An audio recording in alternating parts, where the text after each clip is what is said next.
Hello, my friends. I'm going to share with you today what I do with dandelion greens when I find them in my greenhouse. I let them grow, and when they mature, I pull the plant and harvest the root and the crowns from the plant. If they're young, I'll pick the tops and use the tops in a salad. Here are my roots after I washed and cut the tops off, and I left the crowns still intact. I'm going to cut those off and use those. And when I was cleaning, I used this scrubber to try to get all the grit out of the pores. I'm going to remove the crown, but I want a little bit of the root base left on to hold the crown together. Then I'll make sure that I get these very clean before I roast them.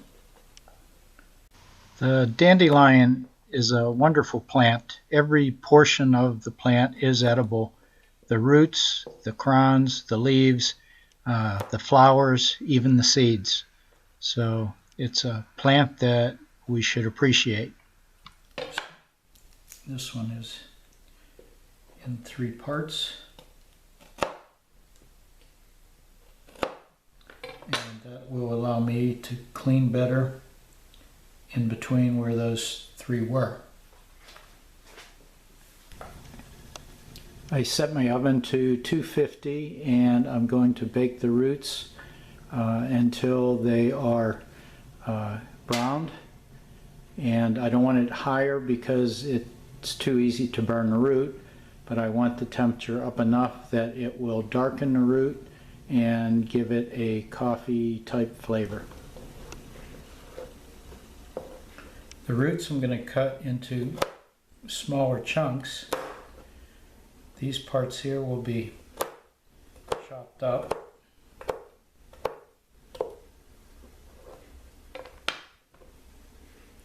And I'll place those on a cookie sheet. The thicker parts I'm going to split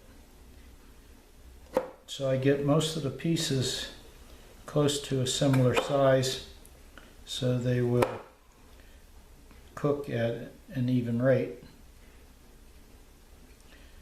Now they're going to shrink to about 1/4 of the original size.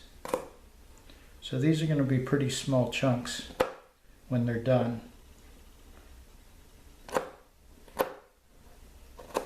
And when the dandelion is volunteering in my greenhouse, I leave them go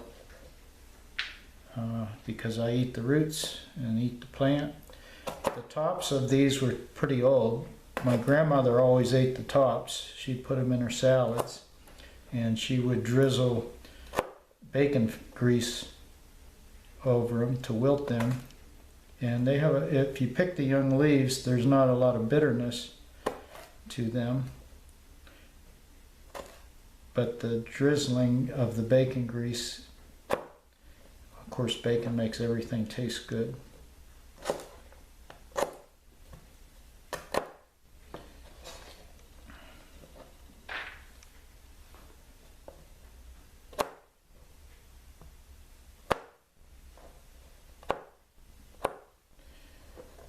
And after these are dried, I'll run them through my grinder to make them consistency of coffee.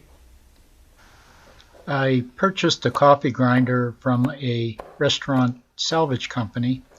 There's 3 of these companies that I know of within a 50-mile radius from where I live. And I purchased the grinder for about $120. Really good deal. Now, if you're picking dandelion root, you want to make sure that you're not picking where somebody's been spraying Roundup.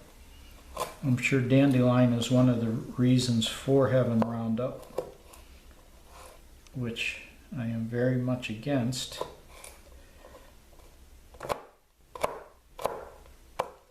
but if somebody sprayed Roundup in their yard and dandelion's still growing, I wouldn't harvest from there. Chicory is another root that I'm always searching for, and I'll do the same with the chicory root as I do with the dandelion root. The only problem is most of the chicory that I find is on the roadsides, and if you don't know the roads, if they're on the back roads, dirt roads where I live, it's fine, but if it's off of some of the major highways, you don't know what's being sprayed or contaminants that could be there.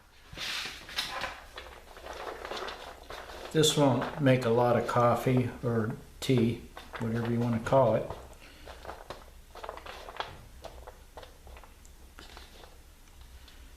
But it'll make some.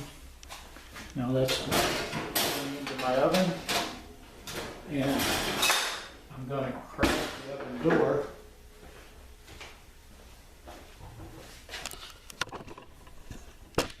And as you can see there, I always use my wooden spoon to crack the door open.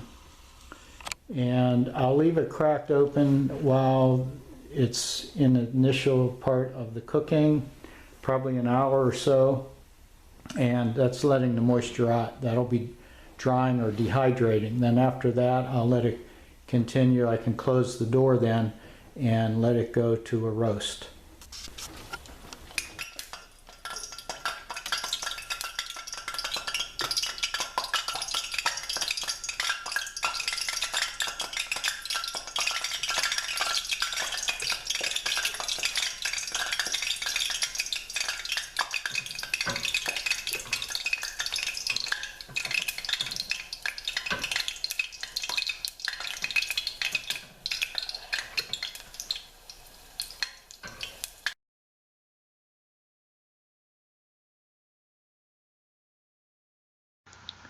The batter that I'm dipping these crowns in is a pancake batter. It's gluten-free.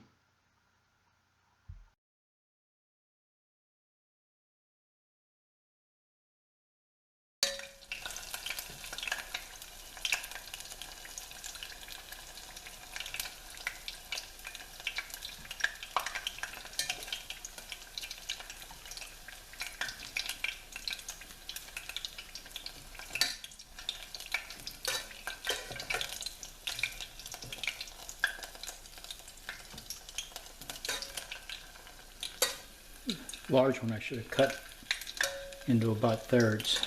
A little bit too big. I'm using olive oil and sesame oil mix. That's why I don't have a lot of oil in the pan.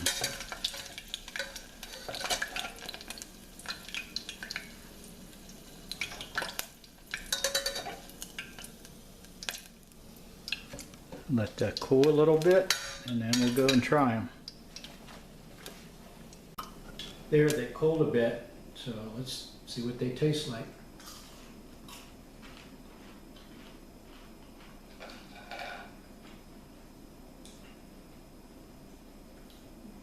Well, the stems of the crown are real tender. The base, where I cut off at the root, that's a little bit chewy. Kind of smell like, it's probably the breading that's on there, but like fried zucchini.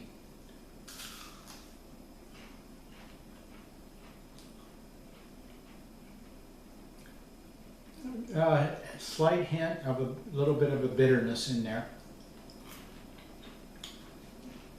but definitely a edible vegetable. One that's not worth pulling out and spraying Roundup on.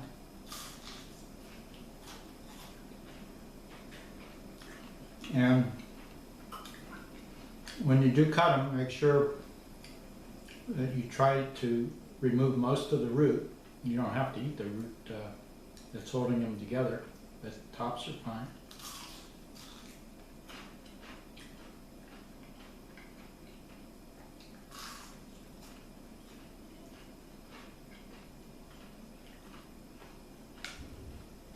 Make a good camping food when you're off in the woods and You can usually find dandelions everywhere. Now here's the bigger one. Definitely should have cut that one up a little bit more and leave less of the root on it. But the top are very good.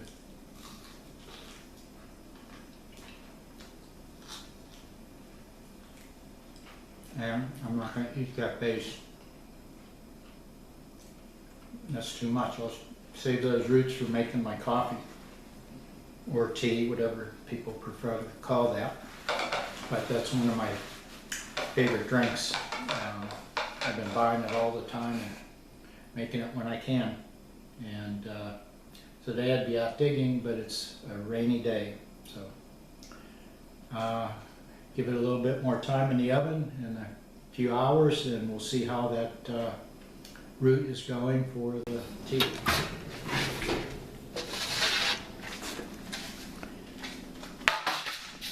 There you have it. That'll make a few cups. What I'll do next is run it through my coffee grinder. There's the root, and I have the setter coffee grinder set at fine. Dump that in.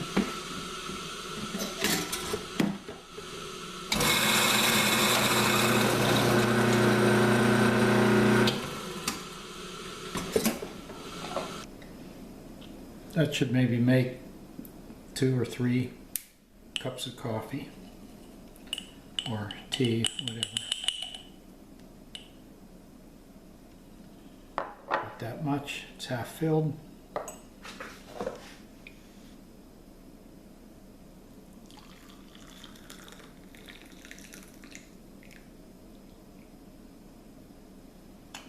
Let that seep for 10 or so minutes. Good to go. The roots in the oven took about 2 hours to dry at 250 degrees. There wasn't a lot, there was about 6 roots total. It gave a little bit.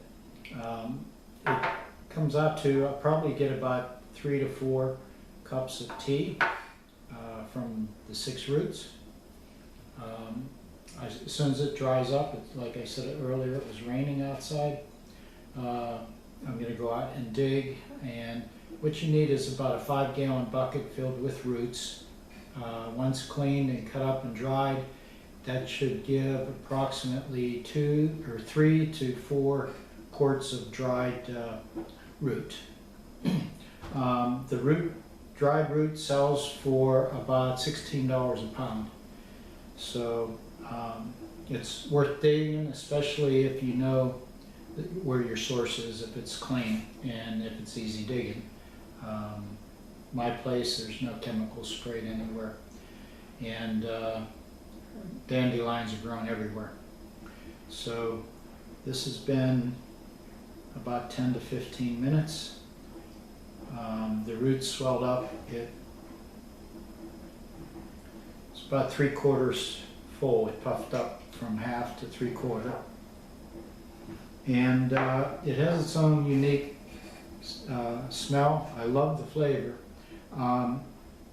It's hard to pinpoint exactly what it is as far as the smell. It's very familiar.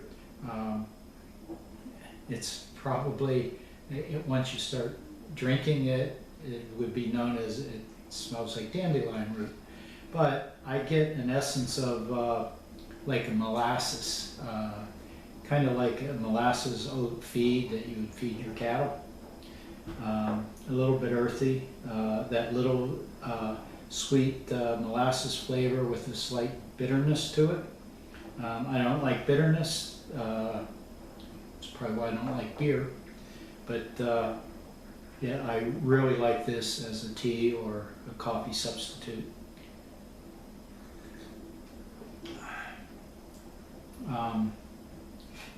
I think it's worth digging your own and going through the process.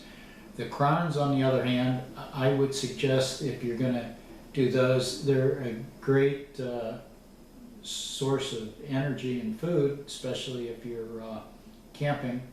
But I would suggest, rather than my substitute of pancake batter as a batter for it, that you would make up a beer batter or something that would make it nice and fluffy, airy, and a good tasting batter. That to me just tasted like frying zucchini in batter dip. It's okay, but the tea or coffee, that's worth all the effort there. So thanks for watching, my friends. Bye-bye.